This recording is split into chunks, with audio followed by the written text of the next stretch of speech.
Okay, our today's topic for discussion is strategic management. Before going to the formal definition of strategic management, I would like to discuss the basic concept of strategic. Basically what is strategy. अगर हम बात करें strategy क्या है, तो basically जो strategy है वो जो वर्ड है स्ट्रेटजी, वो टर्म लैटिन वर्ड स्ट्रेटजॉस से आया है, जिसका मीनिंग होता है टू डिफीट योर एनिमी। यानी एक सिस्टमैटिक वे में हम प्लानिंग करते हैं जिससे हम अपने एनिमी है जो उनको डिफीट कर सके। तो बेसिकली जो स्ट्रेटजी है, यहाँ पर हम जो भी स्ट्रेटजी फॉर्म करते हैं उसमें सबसे पहले हमारी रिक्वायरमेंट ये है कि हमें ऑर्गेनाइजेशन का ऑब्जेक्टिव पता होना चाहिए कि हम बेसिकली अपने ऑर्गेनाइजेशन का हमारा ऑब्जेक्टिव क्या है, हम अपने ऑर्गेनाइजेशन को रन क्यों कर रहे हैं। जैसे एक फॉर्मल डेफिनेशन दी हुई है मिशेल पॉटर ने, उन्होंने कहा है कि strategy is about achieving competitive advantage through being different, delivering a unique value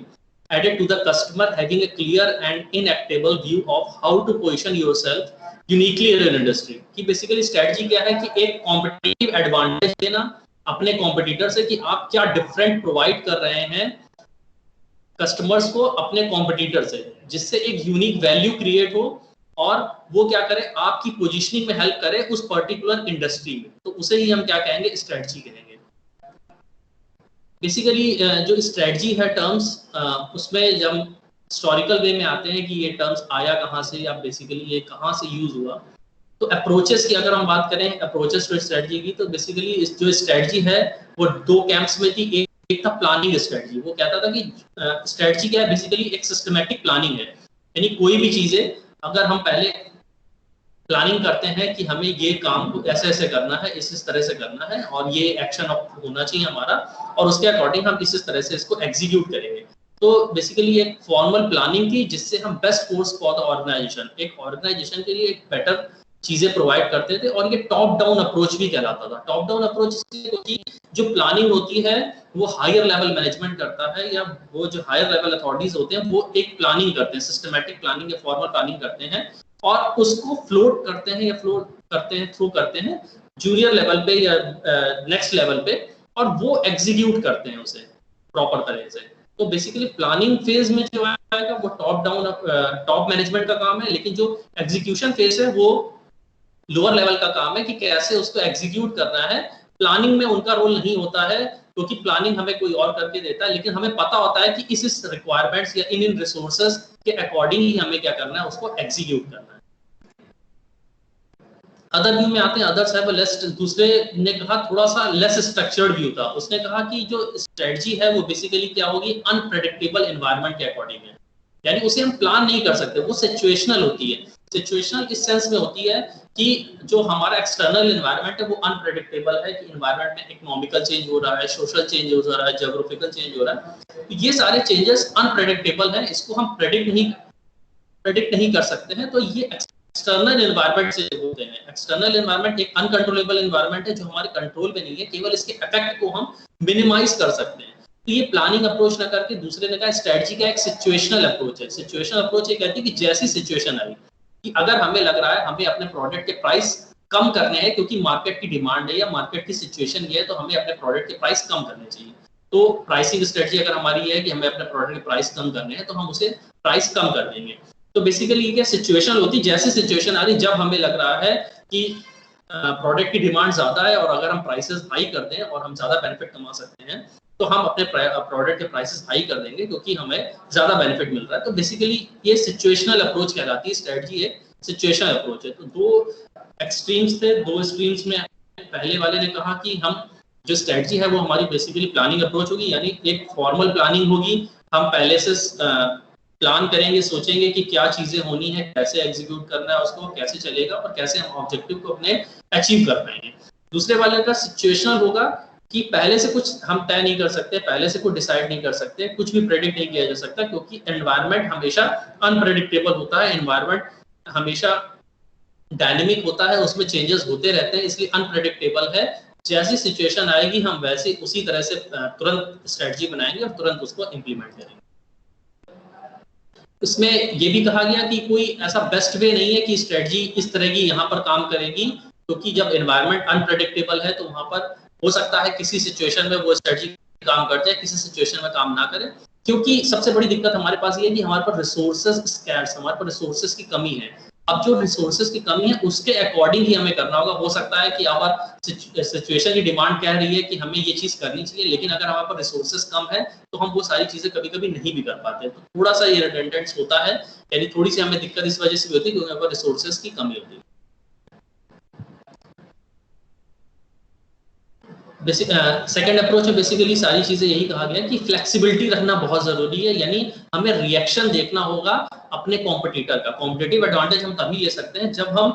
reaction के लिए वेट करें। पहले हम देखें कि हमारा कॉम्पिटिटर क्या मूवमेंट करता है, या हमने अगर कोई स्ट्रेटजी बनाई उसके अकॉर्डिंग हमारा कॉम्पिटिटर क्या मूव कर रहा है, देन हम फिर रिएक्शन देते हैं एक वेट करने के बाद कि अगर ये चीजें हो रही हैं तो हमें ये चीजें करनी चाहिए। यानी वो टाइम की रिक्वायरमेंट है कि अगर हम चेंज नहीं करेंगे तो कॉम्पिटिटिव एडवांटेज हम अवेल नहीं कर पाएंगे। इस वजह से टाइम की रिक्वायरमेंट के अकॉर्डिंग ही हम क्या कर रहे हैं वो कर रहे हैं, यानी हमें फ्लेक्सिबिलिटी रखनी होगी। अगर टाइम कह रहा है कि हमें चीजें चेंज करनी चाहिए तो हम चेंज करेंगे, अगर टाइम के अकॉर्डिंग हमें चेंजेस की जरूरत नहीं है तो हम उसको चेंजेस नहीं करेंगे। फिर to understand the strategy of particular firm, किसी भी पर्टिकुलर फर्म की अगर स्ट्रेटजी हमें समझनी है या अंडरस्टैंड करनी कि हमारे कॉम्पिटिटर हैं या उनकी स्ट्रेटजी क्या हो सकती है, तो हमें कई फैक्टर्स या कई क्वेश्चंस पहले ढूंढने होते हैं कि क्या चीजें उस स्ट्रेटजी के लिए बनाई गई है, किस वजह से वो स्ट्रेटजी बनाई गई। How did the organisation reach its present state, की जो सिचुएशन या जो करंट स्टेट है वहां पर ऑर्गेनाइजेशन कैसे पहुंच रहा है या किस तरह से पहुंच सकता है, वो why it is producing its particular range of product, कि ये जो प्रोडक्ट या सर्विसेज रेंज उसने बनाई है वो क्यों बनाई है, यानी किस पर्टिकुलर सेगमेंट के लिए बनाई है, किस उसका ऑब्जेक्टिव क्या है, प्रॉफिट मैक्सिमाइज करना है, सोशल वेलफेयर है, तो वो उसका ऑब्जेक्टिव क्या है उसके अकॉर्डिंग होगी। व्हाट काइंड ऑफ प्रोडक्ट्स और services does it intend to produce in the future, किस तरह के प्रोडक्ट या सर्विसेज को वो डिलीवर करना चाहता है फ्यूचर में, क्या सेम तरह का वो प्रोडक्ट रखना चाहता है या डिफरेंट करना चाहता है, और हाउ, और वो कैसे इसको डिलीवर कर सकता है। If it is thinking of altering its current range, क्या वो अपने करंट प्रोडक्ट रेंज में कोई चेंजेस करना चाहता है, और अगर चेंजेस करना चाहता है तो उसका रीजन क्या है, किस वजह से वो प्रोडक्ट रेंज में चेंजेस कर रहा है। कुछ और क्वेश्चंस आते हैं जैसे how are decisions made in the organisation, की ऑर्गेनाइजेशन में डिसीजंस कैसे लिए गए हैं, what is its management style, management style क्या है इसका, टॉप डाउन अप्रोच है, बॉटम अप अप्रोच है, ऑटोक्रेटिक है, डेमोक्रेटिक है। थोड़ा सा ब्रीफ में हम उसके बारे में बता सकते हैं कि जैसे टॉप डाउन अप्रोच है, तो टॉप डाउन अप्रोच में ये होता है कि जो मैनेजमेंट लेवल है या हायर लेवल है वो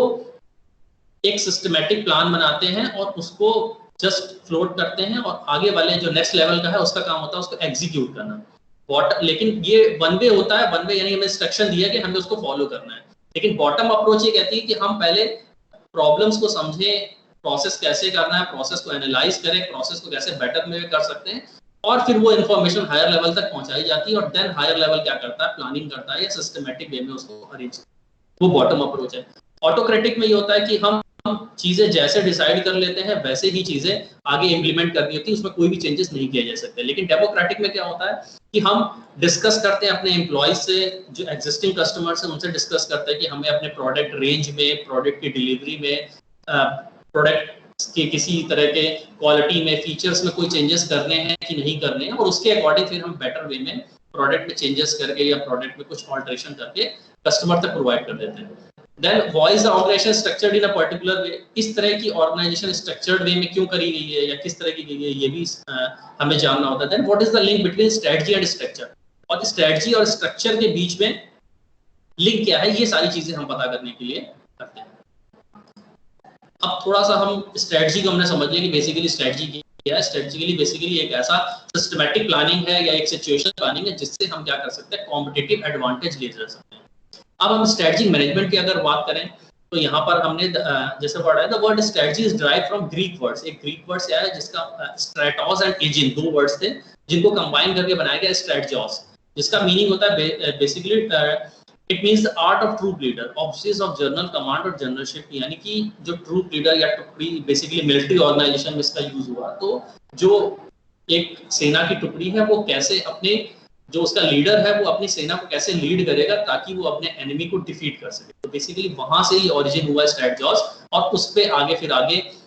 जो बिजनेस एनवायरनमेंट था या वहां पर चीजें कैसे हो सकती थी, तो उसके अकॉर्डिंग उन्होंने उसमें थोड़े से मॉडिफिकेशन करे और फिर उसको एक टर्म दे दिया स्ट्रेटजिक मैनेजमेंट, और अब वो यूज होने लगा। लेकिन जो बेसिक इसका हिस्टोरिकल बेस था वो यही था कि मिलिट्री कॉन्टेक्स्ट में इसे यूज किया जाता था, और उसका काम यही था कि जो लीडर है वो क्या करेगा, पहले आइडेंटिफाई करेगा कि स्ट्रेंथ क्या है हमारे कॉम्पिटिटर या हमारे एनिमी की, फिर अपने इक्विपमेंट्स या ट्रूप्स को असेंबल करेगा, ठीक है, देन वॉर के लिए तैयार होगा ताकि वो पूरी तरीके से डिफीट कर सके अपने एनिमी को। तो बेसिकली जो स्ट्रेटेजिक मैनेजमेंट वो यही है कि सबसे पहले क्या करिए, आप एनालाइज करिए अपने कॉम्पिटिटर को या अपने अपोजिशन को कि उसकी स्ट्रेंथ क्या है, उसकी वीकनेसेस क्या है और कैसे हम उसको डिफीट कर सकते हैं, देन उसके बाद प्लानिंग करनी होती है। फॉर्मल अगर एक डेफिनेशन हम एक लाइन में कहें तो स्ट्रेटेजिक मैनेजमेंट की फॉर्मल डेफिनेशन ये है, it is an art and science. ये आर्ट भी है, साइंस भी है, क्या है, और फॉर्मुलेटिंग, इम्प्लीमेंटिंग। पहला तो क्या है, फॉर्मुलेट करना, एक प्लानिंग करना, सिस्टमैटिक फॉर्मुलेट करना, देन इम्प्लीमेंट, फिर उस प्लानिंग के अकॉर्डिंग चीजें इम्प्लीमेंट करी, देन इवेल्युएट किया कि क्या क्रॉस फंक्शनल डिसीजन जो बाकी सारे डिसीजन है वो क्या उससे इम्पैक्ट हो रहे हैं कि नहीं हो रहे हैं, और जिससे हम अपने ऑर्गेनाइजेशन के गोल को अचीव कर सके। तो बेसिकली ये क्या है, एक आर्ट और साइंस है, कॉम्बिनेशन है, जहां पर हम फॉर्मुलेट करते हैं कोई स्ट्रेटजी, उसे इम्प्लीमेंट करते हैं और इवेलुएट करते हैं कि क्या वो इफेक्टिव तरीके से इम्प्लीमेंट हुई है और वो हमारे ऑब्जेक्टिव को फुलफिल कर पा रही है कि नहीं कर पा रही है। स्ट्रेटेजिक मैनेजमेंट को हम सिनोनिमसली बहुत सारी ऑर्गेनाइजेशन में स्ट्रेटेजिक प्लानिंग भी कहा जाता है, कि इसे प्लानिंग टर्म्स भी यूज किया जाता है, क्योंकि पहले भी हम लोगों ने बात करी, एक स्ट्रीम था वो ये कहता था कि स्ट्रेटेजिक मैनेजमेंट जो है बेसिकली एक प्लानिंग है। तो प्लानिंग इसलिए है क्योंकि स्ट्रेटेजिक प्लानिंग यानी सिस्टमैटिक प्लानिंग, यानी कोई भी चीजें अगर हम करेंगे तो पहले हम उसको प्लान करेंगे कि ये चीजें ऐसे ऐसे होनी है और फिर हम उसको एग्जीक्यूट करने की कोशिश करेंगे। यानी पहले हमें जानना होगा कि उसके लिए रिक्वायरमेंट क्या है, कोई भी कोर्स ऑफ एक्शन हम करना चाहते हैं तो उसकी रिक्वायरमेंट क्या है, उस रिक्वायरमेंट के लिए हमारे पास क्या क्या रिसोर्सेज अवेलेबल हैं और उसे कैसे प्रॉपर तरीके से हम एग्जीक्यूट कर सकते हैं, इसलिए इसे स्ट्रेटेजिक प्लानिंग का नाम दिया गया। समटाइम्स स्ट्रेटेजिक मैनेजमेंट जो है उसे रिफर करते हैं हम स्ट्रेटेजी फॉर्मुलेशन भी कहते हैं, उसे इम्प्लीमेंटेशन भी है, इवैल्यूएशन भी है। बेसिकली ये क्या है, कॉम्बिनेशन है, फॉर्मुलेशन स्ट्रेटेजी का, इम्प्लीमेंटेशन, इवैल्यूएशन, इन सबको कंबाइन करके ही हमें क्या बना है, स्ट्रेटेजिक मैनेजमेंट या स्ट्रेटेजिक प्लानिंग भी उसे कहा जा सकता है। Then strategic plan is a company game plan,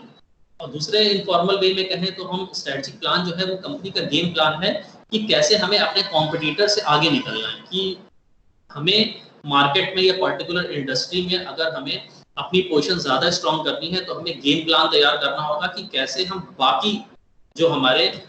साथ के हैं इंडस्ट्री के प्लेयर्स हैं उनको कैसे डिफीट करके हम आगे बढ़ सकते हैं। तो बेसिकली ये गेम प्लान है। The strategy plan results from tough managerial choices. Basically मतलब कुछ टफ डिसीजन लेने होते हैं क्योंकि हमारे पास न्यूमरस गुड ऑल्टरनेटिव्स हमारे पास बहुत ज्यादा होते हैं कि इस काम को हम कर सकते हैं तो कई तरीके से कर सकते हैं, लेकिन हमें क्या करना होता है, जो बेस्ट ऑल्टरनेटिव है वो सेलेक्ट करना है। और जो बेस्ट ऑल्टरनेटिव है वो डिसाइड करना इतना आसान नहीं है क्योंकि काफी सारी चीजें अलग अलग सिचुएशन में काम करती हैं, तो ये सारी अलग अलग चीजें होती हैं, तो इसलिए हमें जो ऑल्टरनेटिव्स है वो हमारे पास ज्यादा होने चाहिए और उनमें से फिर हम एनालाइज करते हैं कि इसमें से बेस्ट कौन सा रहेगा, उसको फिर इंप्लीमेंट करने की कोशिश करते हैं। Basically it is a signal commitment to specific markets. हम ये डिसाइड करना था कि हर मार्केट के लिए अलग अलग स्ट्रेटजी फॉर्म हो सकती है, पॉलिसीज अलग अलग हो सकती हैं, प्रोसीजर्स अलग हो सकते हैं, इवन ऑपरेशंस भी अलग अलग होते हैं हर स्पेसिफिक मार्केट के लिए, स्पेसिफिक सेगमेंट के लिए। तो उसी हिसाब से हम क्या करते हैं, स्ट्रेटजी प्लान करते हैं। बेसिक अगर हम प्रोसेस की बात करते हैं तो जो स्ट्रेटजिक मैनेजमेंट प्रोसेस है तो 3 स्टेप्स में आता है। सबसे पहला आता है strategy formulation, then strategy implementation, then strategy evaluation. पहला जो फेज होता है स्ट्रेटजी फॉर्मुलेशन, उसमें हम क्या करते हैं, स्ट्रेटजी फॉर्मुलेट करेंगे कि हमें क्या काम करना है, कैसे करना है और हम अपने कॉम्पिटिटर को या अपने अपोजिशन को कैसे डिफीट कर सकते हैं। देन नेक्स्ट स्टेप पर हम आते हैं कि हमने जो भी प्लानिंग करी है उसको एग्जीक्यूट कैसे करेंगे, तो वो इम्प्लीमेंटेशन का प्रोसेस आता है, क्योंकि कभी कभी चीजें हम प्लान कर लेते हैं लेकिन हमारे पास अवेलेबल रिसोर्सेज उतने नहीं होते कि हम उसको सही तरह से एग्जीक्यूट कर सकें। जब इम्प्लीमेंटेशन की बात आती है तो हमारे पास बहुत सारी चीजें आती हैं, तो हमें ये लगता है कि हमारे पास अगर रिसोर्सेज में हम मैन पावर की बात करते हैं, मटेरियल्स की बात करते हैं, तो वो सारे रिसोर्सेज हमारे पास कैसे हैं, उसको कैसे हम सही तरह से एग्जीक्यूट कर सकते हैं ताकि हमारी जो स्ट्रेटजी है वो इफेक्टिव हो सके। देन जो लास्ट स्टेप है हमारा स्ट्रेटजी इवैल्यूएशन। स्ट्रेटजी इवैल्यूएशन इस जरूरी है कि हमने क्या जो प्लानिंग करी थी या हमने जो गोल सेट किया था, क्या हम वो इफेक्टिवली उसको मीट कर पा रहे हैं कि नहीं कर पा रहे हैं। अगर जो हमने प्लानिंग कर रखी थी या जो स्ट्रेटजी फॉर्म कर रखी थी और हमारी एक्सपेक्टेशन के अकॉर्डिंग अगर वो परफॉर्म नहीं कर पा रही है तो इसका मतलब कि हमारी स्ट्रेटजी इफेक्टिव नहीं थी। इसी वजह से स्ट्रेटजी इवैल्यूएशन बहुत इंपॉर्टेंट है, या ये स्टेप बहुत इंपॉर्टेंट है क्योंकि वो हमें इफेक्टिवनेस बताता है हमारी प्लानिंग की, हमारी स्ट्रेटजी की, कि क्या हमने जो सोचा था क्या हमने चीजें जो इम्प्लीमेंट करी है वो सही तरह से वर्क कर पाए कि नहीं कर पाए। अगर इवेल्युएशन में हमें लग रहा है कोई ना कोई गैप है, कोई लैग्स है, तो हम वापस रीथिंक करते हैं, फिर से एस्टैब्लिश करते हैं कोई नई स्ट्रेटजी, उसे फॉर्मुलेट करते हैं, देन इंप्लीमेंट करते हैं, देन फिर से एवेलुएट करते हैं। यानी एक साइक्लिकल प्रोसेस है जो चलता रहता है, और वो तब तक जब तक हम ये पता ना कर ले कि हमारी जो स्ट्रेटजी है वो इफेक्टिव है कि नहीं। स्ट्रेटजी फॉर्मुलेशन की अगर हम बात करें तो स्ट्रेटजी फॉर्मुलेशन के जो फेज में है वो हमें क्या करना होता है, सबसे पहले हमें डेवलप करना होता है कंपनी या ऑर्गेनाइजेशन का विजन और मिशन। विजन और मिशन हम आगे टर्मिनोलॉजी से बहुत इंपॉर्टेंट है, आगे इसको डिटेल में डिस्कस भी करेंगे कि हर ऑर्गेनाइजेशन का कोई विजन होता है और मिशन भी होता है। मिशन जो बेसिकली होता है वो एक ऐसा स्टेटमेंट है जो आपको डिफरेंशिएट करता है आपके कॉम्पिटिटर से, यानी क्या आप यूनिक वैल्यू दे रहे हैं कस्टमर्स को अपने कॉम्पिटिटर से अलग। वो आपका मिशन है कि क्या एडिशनल चीजें आप देना चाहते हैं कि मैं कॉम्पिटिटिव एडवांटेज को अवेल करने के लिए ये चीजें दे रहा हूं और ये इंडस्ट्री में, पर्टिकुलर इंडस्ट्री में कोई और नहीं दे रहा है, तो वो आपका विजन मिशन है। देन विजन की बात करें, विजन क्या है, फ्यूचर इनसाइट्स। फ्यूचर इनसाइट्स यानी फ्यूचर में आप अपनी ऑर्गेनाइजेशन को कहां तक ले जाना चाहते हैं, या किस पोजीशन तक, मार्केट पोजीशन की आप बात करें तो कहां आप पहुंचना चाहते हैं, वो हमारा विजन है। तो हम सबसे पहले डेवलप कर लेते हैं पर्टिकुलर ऑर्गेनाइजेशन का विजन और मिशन, देन उसके ही अकॉर्डिंग फिर हम आइडेंटिफाई करते हैं ऑर्गेनाइजेशन की एक्सटर्नल अपॉर्चुनिटी और थ्रेट्स, कि ऑर्गेनाइजेशन के लिए मार्केट में अपॉर्चुनिटीज क्या अवेलेबल हैं और उसके लिए थ्रेट्स क्या हैं। बहुत सारी ऐसी चीजें हो सकती हैं जो हमारे पर्टिकुलर प्रोडक्ट के लिए, पर्टिकुलर सर्विसेज के लिए थ्रेट्स हैं, तो वो सी चीजें हमें पता करनी होती हैं। देन हम बात करते हैं इंटरनल असेसमेंट की। इंटरनल असेसमेंट हम ये कहते हैं कि हमारी ऑर्गेनाइजेशन की स्ट्रेंथ और वीकनेस क्या है, कि इंटरनल हमारी ऑर्गेनाइजेशन की स्ट्रेंथ क्या क्या है और उसके और हमारी वीकनेस क्या है, जो हमारे लिए कहीं ना कहीं जिससे हमारी इफेक्टिव स्ट्रेटजी परफॉर्म नहीं कर सकती है, तो वो वीकनेसेस को हम आइडेंटिफाई करते हैं और उसी के अकॉर्डिंग अपनी स्ट्रेटजी में चेंजेस करते हैं या उसी तरह से उसको alter. Then establishing long term objectives. हम एक लॉन्ग टर्म ऑब्जेक्टिव सेट कर लेते हैं, क्योंकि कोई भी स्ट्रेटजी एक बार में वर्क नहीं करती, हो सकता है उसका बेनिफिट हमें लॉन्ग टर्म में दिखे, तो इसलिए हमें लॉन्ग टर्म ऑब्जेक्टिव सेट कर लेते हैं कि क्विक एकदम हमें रिटर्न नहीं मिल सकता, हमें उसमें टाइम लगेगा, तो हम उसका लॉन्ग टर्म एक ऑब्जेक्टिव सेट कर लेते हैं कि हो सकता है टाइम पास होने के या टाइम थोड़ा आने के बाद फिर वो हमें बेनिफिट्स देने लगे। Then generating alternative strategies. Basically हमें ऑल्टरनेटिव स्ट्रेटजी भी तैयार करके रखनी होती है, क्योंकि जब हम स्ट्रेटजिक इवैल्यूएशन के स्टेप में आते हैं तो अगर हम देखते हैं कि वो स्ट्रेटजी हमारी सही तरीके से काम नहीं कर रही है, तो हमारे पास अगर बैकअप में एक प्लान तैयार है, बैकअप में एक ऑल्टरनेटिव स्ट्रेटजी है, तो हम उसको इंप्लीमेंट कर सकते हैं और फिर हम आगे प्रोसेस में बढ़ सकते हैं। देन हमें ये भी देखना होता है कि कौन सी पर्टिकुलर स्ट्रेटजी किसके लिए बनी है या किस सेगमेंट पे वो ज्यादा इफेक्टिव रहेगी। हो सकता है कि हर सेगमेंट के लिए एक अलग अलग स्ट्रेटजी काम करे, इसलिए हमें ऑल्टरनेटिव या बैकअप स्ट्रेटजी हमारे पास ज्यादा होनी चाहिए, जिससे हमारा जो भी गोल है वो सही तरीके से अचीव हो पाए। बेसिकली इसमें कुछ क्वेश्चंस आते हैं, जब फॉर्मुलेशंस की हम बात करते हैं तो कई क्वेश्चंस होते हैं, उन्हें हमें ध्यान में रखना होता है। पहले क्वेश्चन की जैसे deciding what new business to enter, कि हमें किस नए बिजनेस में एंटर होना है या क्या नया प्रोडक्ट या क्या नया सर्विस हम डिलीवर करना चाहते हैं कस्टमर को, वो हमें पता करना है, क्योंकि ऐसे ही हम किसी भी प्रोडक्ट में एंटर नहीं हो सकते, ऐसे कोई प्रोडक्ट नहीं बना सकते। पहले हमें देखना होता है कि मार्केट में किस रिक्वायरमेंट है। बेसिकली जब प्रोडक्ट या सर्विस है वो एक तरह से क्या है, कस्टमर को एक सॉल्यूशन दे रहा है उसकी प्रॉब्लम का, यानी हम जो भी प्रोडक्ट कस्टमर मार्केट में डिमांड कर रहा है तो वो इसलिए क्योंकि वो चाह रहा है कि मुझे अपनी प्रॉब्लम का सॉल्यूशन मिले, कि मुझे ये चीज रिक्वायरमेंट थी मेरी और इसका मुझे सॉल्यूशन चाहिए, और वो सॉल्यूशन मुझे कौन दे सकता है, वो प्रोडक्ट या सर्विस जो कोई ऑर्गेनाइजेशन ऑफर करेगी। तो हमें बेसिकली यही डिसाइड करना होता है कि किस बिजनेस में हम एंटर होना चाहते हैं, उसकी फ्यूचर ग्रोथ क्या है, मार्केट में क्या अपॉर्चुनिटीज हैं उससे related. Then what business to abandon, हमें कौन सा बिजनेस बंद कर देना चाहिए या कौन सा बिजनेस कम करना चाहिए या रोकना चाहिए, क्योंकि हो सकता है मार्केट में बहुत ज्यादा चीजें नहीं आ रही हैं, तो हमें ये देखना चाहिए कि कौन से बिजनेस को हम रोके जा सकते हैं, इसमें आगे बढ़ सकते हैं। Then how to allocate resources, हम रिसोर्सेज को कैसे एलोकेट करें, क्योंकि रिसोर्सेज हमारे पास बहुत ज्यादा नहीं होते हैं, रिसोर्सेज हमारे पास स्कैर्स होते हैं और उस स्कैर्स का मैक्सिमम यूटिलाइजेशन हमें रिसोर्सेज का करना होता है। तो सही जगह एलोकेट करना रिसोर्सेज बहुत जरूरी है, क्योंकि अगर सही तरह से हम रिसोर्सेज को एलोकेट नहीं करेंगे तो हम अपने ऑर्गेनाइजेशन को इफेक्टिव और एफिशिएंट तरह से रन नहीं कर पाएंगे। देन नेक्स्ट क्वेश्चन आता है वेदर टू एक्सपेंड ऑपरेशन और डाइवर्सिफाई, कि हमें क्या अपने ऑपरेशंस को बढ़ाना है या उसे कम करना है, क्योंकि बहुत सारी ऐसी चीजें होती है कि हमें लगता है कि इस मार्केट में हमारा और जो है जो प्रोडक्ट लाइन है वो हमारी प्रोडक्ट लाइन नहीं चल रही है, लेकिन हो सकता है हम किसी और प्रोडक्ट लाइन में जाके या किसी और तरह का प्रोडक्ट ऑफर करके हम ज्यादा बेनिफिट कमा सकते हैं। तो हम ऑपरेशंस को कैसे एक्सपेंड करना चाहते हैं या डाइवर्सिफाई करना चाहते हैं, ये क्वेश्चंस भी हमारे दिमाग में होते हैं। Then whether to enter international market, अगर डोमेस्टिक लेवल मार्केट में हमें प्रॉफिट हो रहा है या हमें लग रहा है कि ऐसा ये डोमेस्टिक मार्केट के लिए प्रोडक्ट नहीं है और अगर हम इंटरनेशनल मार्केट में जाएं तो हो सकता है हमें ज्यादा बेनिफिट हो जाए, तो एक ये भी ऑप्शन हमारे पास होता है कि अगर डोमेस्टिक मार्केट में हम ज्यादा अच्छे से परफॉर्म नहीं कर पा रहे हैं तो हो सकता है कि इंटरनेशनल मार्केट में इस प्रोडक्ट या सर्विस की डिमांड हो और वहां पर हम बेनिफिट कर सकते। वेदर टू मर्ज और फॉर्म ए जॉइंट वेंचर, हमें क्या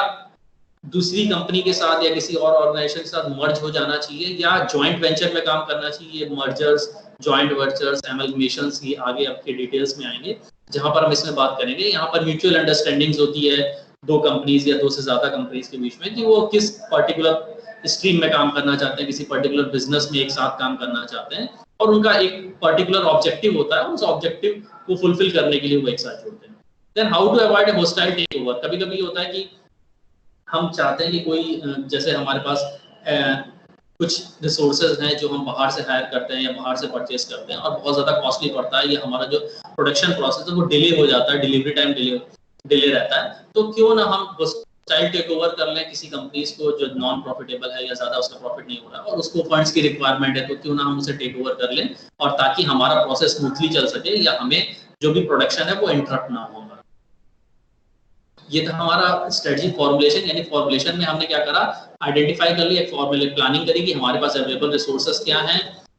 उसके अकॉर्डिंग हम कैसे कैसे कर सकते हैं, कैसे हम चीजों को एग्जीक्यूट कर सकते हैं। देन इम्प्लीमेंटेशन की बात है। अब जो फॉर्मुलेशन स्टेप है और जो इम्प्लीमेंटेशन है वो टोटली अलग है, क्योंकि हमने अभी वहां पर प्लानिंग करी है। फॉर्मुलेशन में हमने प्लानिंग करी कि ये चीज ऐसे होगी, लेकिन जब एग्जीक्यूशन की बात आती है तो बहुत सारे रिस्ट्रिक्शंस आते हैं हमारे पास कि ये चीजें हमें अबेंडन कर रही हैं कि आगे बढ़ने से। वो सारी चीजें बहुत सारी हो सकती है, क्योंकि वो एनवायरनमेंट से भी रिस्ट्रिक्शंस आ सकते हैं, विद इन एन ऑर्गेनाइजेशन भी काफी हो सकते हैं। तो इसके लिए क्या होता है, required some firms to establish annual objective, हमें कुछ एनुअल ऑब्जेक्टिव्स बनाने होते हैं, कुछ पॉलिसीज डिवाइस करनी होती हैं, एम्प्लॉइज को मोटिवेट करना होता है और रिसोर्सेज सही तरीके से एलोकेट करना होता है ताकि हम जो स्ट्रेटजी हमने फॉर्मुलेट करी है उसको सही तरीके से एग्जीक्यूट कर सके। तो ये इम्प्लीमेंटेशन की बहुत सारी रिक्वायरमेंट है, क्योंकि पॉलिसीज एक तरह से जनरल स्टेटमेंट है, एक जनरल गाइडलाइंस है जो एक फॉर्मल वे में, एक सिस्टमैटिक वे में डिजाइन की जाती है, जिससे जो भी इंडिविजुअल या ग्रुप्स इन्वॉल्व हैं ऑर्गेनाइजेशन में उन्हें ये पता चल जाए कि इस काम को ऐसे ऐसे करना है और इस तरह से ये इफेक्टिव वे में हो सकता है। और बेसिकली इसी स्टेज को हम एक्शन स्टेज भी कहते हैं, क्योंकि इससे पहले हम केवल प्लानिंग कर रहे थे, एग्जीक्यूट नहीं कर रहे थे। तो मेन जो काम है हमारा वो एक्शन स्टेज में होगा। एक्शन स्टेज में हम पता करेंगे कि कैसे चीजें परफॉर्म हो पाई या कैसे चीजें सही तरह से काम कर रही हैं। देन नेक्स्ट स्टेप या लास्ट स्टेप जो हमारा स्ट्रेटजी इवैल्यूएशन आया, वो इसलिए आया क्योंकि हमें रिव्यू करना है कि हमारे इंटरनल और external factors organisation that are the basis for current strategy, क्योंकि वही हमारी बेसिस है करंट स्ट्रेटजी के, कि हम मेजर कर सके कि हमारी स्ट्रेटजी इफेक्टिव थी, हमारी परफॉर्मेंस सही रही कि नहीं रही, या हमें करेक्शन की जरूरत है। अगर हमारे जो एनवायरनमेंट है या जो एक्सटर्नल फैक्टर्स या इंटरनल फैक्टर्स हैं वो कहीं ना कहीं उसको अफेक्ट करते हैं, इस वजह से हमें ये मेजर करना जरूरी होता है क्या हम इफेक्टिव तरह से स्ट्रेटजी को इंप्लीमेंट कर पाए। अगर वो सही तरह से इंप्लीमेंट हो पाई है तो हमारा ऑर्गेनाइजेशन का गोल अचीव हो जाएगा, और अगर नहीं हो पा रही इसका मतलब करेक्शन की जरूरत है, यानी हमें एक ऑल्टरनेटिव प्लान की तरफ जाना होगा, जो हमने फॉर्मुलेशन में बात करी थी पहले स्टेप में कि हमें बैकअप ऑल्टरनेटिव्स तैयार होने चाहिए। यानी अगर एक ऑल्टरनेटिव सही से काम नहीं कर रहा है, इसलिए हमें दूसरे ऑल्टरनेटिव की तरफ जाना चाहिए और दूसरे ऑल्टरनेटिव से हमें ये देखना चाहिए कि कैसे चीजें परफॉर्म कर सकती हैं। तो वहां पर करेक्टिव एक्शन ले सकते हैं, या हो सकता है कुछ मेजरेबल करेक्शन की रिक्वायरमेंट है कि केवल इतनी चीजें चेंज हो जाएं या किसी तरह के प्रमोशनल एक्टिविटीज को इन्वॉल्व कर लिया जाए जिससे वो चीजें करेक्ट हो पाए, तो वो भी हम कर सकते हैं। यानी किसी भी स्ट्रेटजी को फॉर्म करने में ये 3 फेजेस या 3 स्टेजेस बहुत इंपॉर्टेंट है। पहले स्टेज में जो है वो हमारी फॉर्मुलेशन की है, जहां पर हम एक फॉर्मल प्लानिंग करते हैं, एक सिस्टमैटिक प्लानिंग करते हैं, और वो हमारे पास्ट एक्सपीरियंस के बेसिस पे हो सकती है, या जो एक्सपर्ट्स हैं हमारे वो अपनी पर्सनल इंट्यूशंस या उसकी एनालिसिस या रिसर्च के बेसिस पे हमें बताते हैं कि इस तरह की हम स्ट्रेटजी बना सकते हैं। नेक्स्ट स्टेप में हम जो कर रहे हैं वो हमारी इम्प्लीमेंटेशन है, कि अब हमारा जो एक्शन प्लान है वो बेसिकली यहीं पर होगा, यानी हमने फॉर्मुलेट तो कर लिया लेकिन उसे एग्जीक्यूट करना हमारे जो इंटरनल मेंबर्स हैं या इंटरनल एम्प्लॉइज हैं उनका काम है। तो वो जितने स्किल्ड होंगे या एफिशिएंट होंगे तो वो बहुत अच्छे से उसको एग्जीक्यूट कर पाएंगे। इवेल्युएशन में हमें कंट्रोल करना होता है कि क्या चीजें हमने जो करी वो सही तरह से इफेक्टिव तरह से हो पाई हैं। अगर नहीं हो पाई तो करेक्टिव मेजर्स की जरूरत है, वहां पर हमें कुछ चेंजेस करने होंगे। वो चेंजेस क्या होंगे और किस हद तक या कितना हम चेंजेस कर सकते हैं जिससे ज्यादा हमें कहीं ना कहीं लॉस ना हो या हमारी चीजें कहीं ना कहीं इंटरप्ट ना हो। तो हम वो सारी चीजें देखते हैं कि करेक्टिव एक्शन कैसे ले सकते हैं। तो आज जो हम लोग ने क्लास में जो चीजें डिस्कस करी है, सबसे पहले हम लोग ने स्ट्रेटजी की बात करी कि बेसिकली स्ट्रेटजी टर्म क्या है, कहाँ से ये ओरिजिन आया, बेसिकली मिलिट्री ऑर्गेनाइजेशन से आया। मिलिट्री ऑर्गेनाइजेशन में ये सबसे पहले ये हुआ कि हमें अपने एनिमीज को डिफीट करना है, तो हमें एक रणनीति बनानी होगी। वो रणनीति क्या होगी, सबसे पहले हम अपना जो अपोजिशन है या अपना जो एनिमी है उसके स्ट्रेंथ और वीकनेस के बारे में जानेंगे, देन उसके अकॉर्डिंग अपने इक्विपमेंट्स या रिसोर्सेज को असेंबल करेंगे, उन्हें असाइन करेंगे और देन फिर हम आगे प्रोसीड करेंगे ताकि हम अपने एनिमी को डिफीट कर सकें। देन हम लोगों ने बात करी अप्रोचेस की हम लोगों ने कहा तो हम लोगों का दो तरह की स्ट्रीम्स हैं जो ये कहती हैं कि जो स्ट्रेटजी है वो दो ही चीज होती है, या तो वो प्लानिंग होती है या वो सिचुएशन होती है। प्लानिंग में हम क्या करते हैं, एक सिस्टमेटिक फॉर्मल प्लानिंग करते हैं, हम ये सोचते हैं कि ये चीजें ऐसे ऐसे हो सकती हैं, एक फॉर्मल स्ट्रक्चर डिजाइन कर लेते हैं। जबकि सिचुएशन में ये होता है कि सिचुएशन की डिमांड है, टाइम की ये डिमांड है, मार्केट में ये ऐसा एनवायरनमेंट आया है और उस एनवायरनमेंट के हमें लिए ये चेंजेस करने चाहिए, तो वो होते हैं, तो वो सिचुएशनल अप्रोच है। देन हम लोगों ने प्रोसेस की बात करी कि स्ट्रेटजिक जो मैनेजमेंट है वो प्रोसेस क्या है, तो उसमें हमने तीन ही स्टेप आए। पहला हमारा था फॉर्मुलेशन, देन था इम्प्लीमेंटेशन, देन इवैल्यूएशन। की फॉर्मुलेशन हमारा कैसे हमें स्ट्रेटजी फॉर्मुलेट करनी है, देन उसे कैसे इफेक्टिव तरह से एग्जीक्यूट करनी है या इंप्लीमेंट करनी है, देन वापस उसको एवेल्युएट करना है कि क्या इफेक्टिव रही वो स्ट्रेटजी, और अगर इफेक्टिव नहीं रही तो हम ऑल्टरनेटिव स्ट्रेटजी कैसे ला सकते हैं और फिर उसको प्रोसीड कर सकते हैं आगे, ताकि हम ये देख सकें कि हमारा जो ऑर्गेनाइजेशन का गोल है वो सही तरह से अचीव हो पा रहा है कि नहीं हो पा रहा।